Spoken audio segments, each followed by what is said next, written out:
This is a pretty big episode of Whiskey Whereabouts. I'm Tim, and this is the Octomore 14.2. This is the cask strength Bruichladdich from the series of the most heavily peated Scotch whiskeys on the market. I'm going to taste this whiskey, and I'm going to find out if it could possibly justify its enormous price tag, and it all starts right now. My whiskey journey has taken me to Scotland and back. I've explored whiskey education, tastings, and distilleries from Islay to Speyside.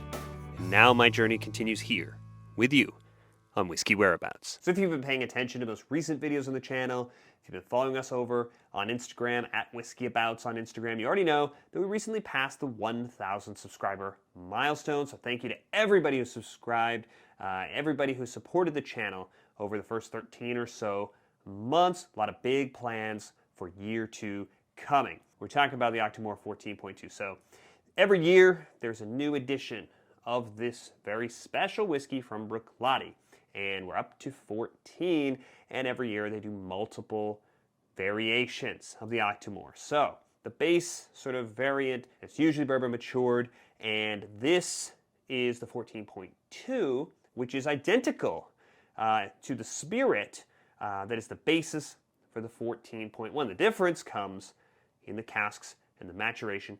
This whiskey was matured in European wine casks rather than American bourbon casks. We're talking about a cask strength whiskey at 57.7% ABV, and we're talking about a heavily peated malt. We're talking about 128 parts per million for the phenols. This is a way to measure the peat content of the barley at the beginning of the process. So it is a pretty unreliable measurement to indicate how peaty or smoky the end whiskey is. The European wine cask used in the maturation of this whiskey. That's kind of what sets it apart. And if you know how to speak Bruichladdich, read Bruichladdich, they have them by code sort of on the side of the bottle and on the side of the tin. And what it tells us is that the casks type is OLC, AMC, and PAC. These are the same abbreviations they use internally on the Port Charlotte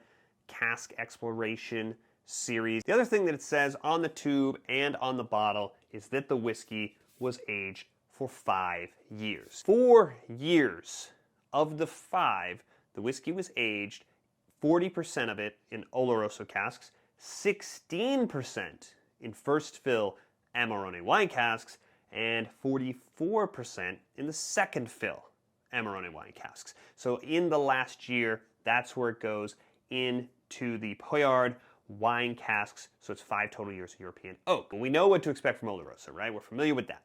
So the Amarone wine casks, Amarone is a very rich, red Italian wine that is made from dried grapes. And so the dried grapes are going to increase the tannins, it's going to increase the bitterness, it's also going to increase the proof. It's going to be higher ABV, so it's a stronger, more bitter red wine. And Amarone means big bitter. What about the Poyard wine casks? Those are red wine casks, again, French Bordeaux. But let's get into it. This whiskey has had plenty of time to breathe, especially for this 5-year today, and the bottle has been open for a couple of weeks. It's a huge nose, huge. Vanilla sweet and coffee bitter. And it's all kind of toasted and roasted, but you are not getting what you expect. If you haven't had an Octomore before, yeah, this is just not going to hit you in the face like you are expecting when you hear all this talk of buildup of the PPM and the big peat. The peat is there, but it is subtle. The flavors are center stage here, but it is as if they have been toasted by that warmth, and that peat element is sort of an envelope, a cocoon that sort of wraps around all these different flavors. Vanilla, like I said, toasted vanilla. The first nose that I had was very jerky almost on that neck pour. It has a real sort of bacon, but as it's sitting, that's verging on a leather. Yeah, real fruit cake, you know, just kind of came through the holiday time, so that's kind of in the mind, but it's there with that sort of sherry spice. Yeah, there's a brown sugar syrup really interacting with that roasted coffee, kind of rich, bitter. There's definitely honey sweet as distinct from the vanilla. There's a red berry. There's a cherry. I often associate that with that French wine cask, that red wine cask. And there is also a woodsy, piney kind of background sort of element. That coffee kind of bitter is the dominant element. And that is definitely those Italian wine casks and their sort of majority influence on those first 4 years. And it's giving it a pretty unique quality. There's a nuttiness to it. Yeah, as it sits here, I'm now reeling off new elements. On the palate, neat, huge flavors, and very chewy, very oily mouthfeel. What I'm not getting is too much heat. It just isn't that hot. Even as I'm talking, I still have a very pleasant little sort of warming, trailing that long finish. I'm getting that sort of warming sensation. That's the first sort of magic trick of this Octomore.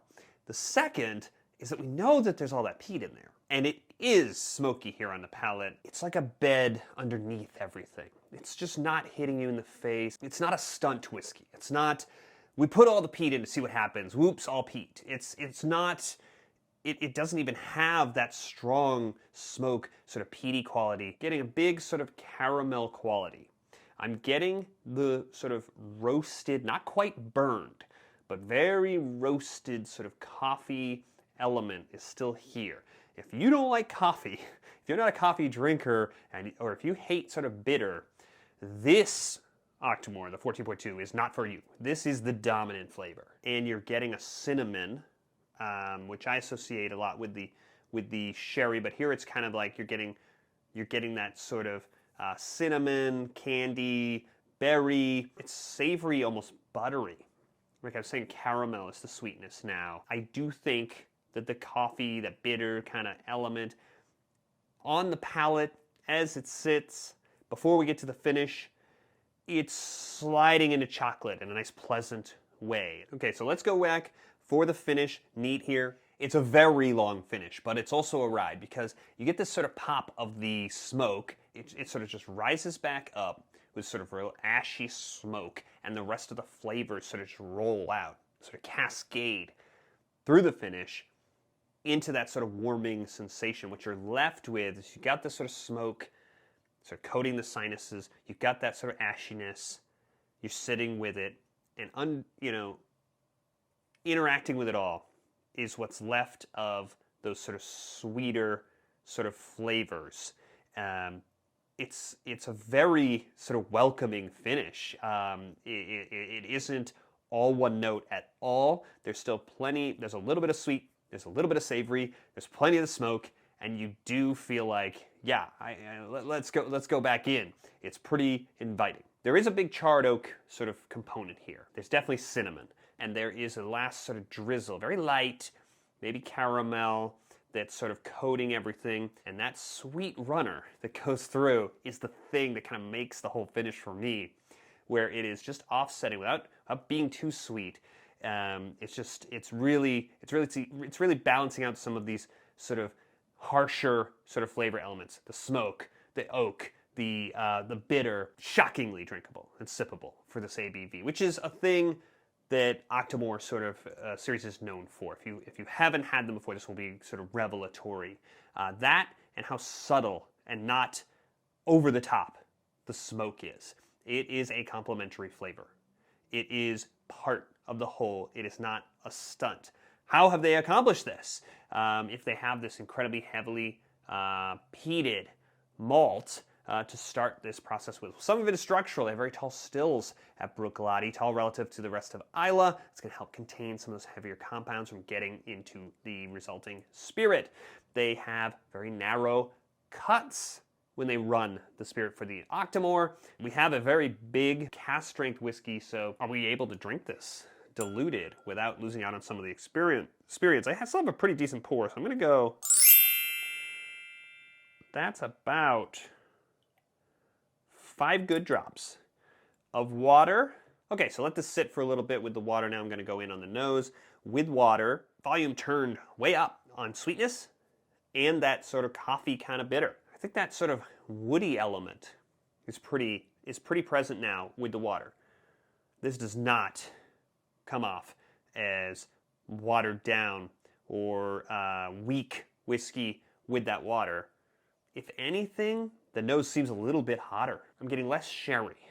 It's there, but I'm getting that sort of brown sugar. That meaty element, though, has gone full leather. Yeah, a little less of the sherry sweet, a little less of the bacon cabinet. So, with the water now on the palate, yeah, turn down some of that bitter coffee element. Now I'm getting more of what I expect from sort of smoky, kind of Isla sherry, sweet casks with a little sort of dark chocolate element. It's much closer to like a Saneg. It definitely has the vanilla still there. That caramel savory is definitely still there. The peat remains sort of a container that's holding everything together. That the palate is a little bit more satisfying, a little bit more nutty, a little bit more chocolate, cutting into some of that sharper kind of coffee bitter on the palate. The other big quality that this whiskey has neat is that real chewy, real oily mouthfeel. What does the water do? It's not quite as tactile. It's not quite as chewy. It's certainly plenty oily. It's not watered down at all. All right, on the finish with the water now, it's all still here. That same wave, big smoke, a lot of ashy smoke remaining, a little bit hotter, a little bit harsher. Yeah, on that finish, I'm getting that warming sensation, but I'm getting a little bit more of that sort of warming heat from the ABV, leaving me with sort of a cinnamon vanilla cream on the tongue, while all that ash is kind of on the sides. It's a little sweeter. It's not quite as oaky. Pretty inviting though, right? It's not quite as subtle. This is more savory. All in all, it's very drinkable. I think it's probably a little simpler. And so that sort of brings me to kind of talk about where I'm at with the 14.2. These are fascinating whiskeys because the Octomore itself, like I said, it is this magic trick. How did you make this whiskey come off so much more subtle than we expected to do, with only 5 years matured with all of this cask strength ABV, and it's so drinkable. And the other thing that is so fun about these whiskeys is that they do these different versions and different editions. So I haven't had, and I occasionally kind of have the whole flight since I had 12.1, 2, and 3 at Bruichladdich, and was able sort of compare them with nuance. But if you're not kind of get a tasting flight of them, it's hard to acquire the whole set each year, given how expensive they become. This is not the best Octomore that I have ever had. Last year's 13.1 I thought was sublime. Really well balanced. Very, just shockingly sippable and drinkable.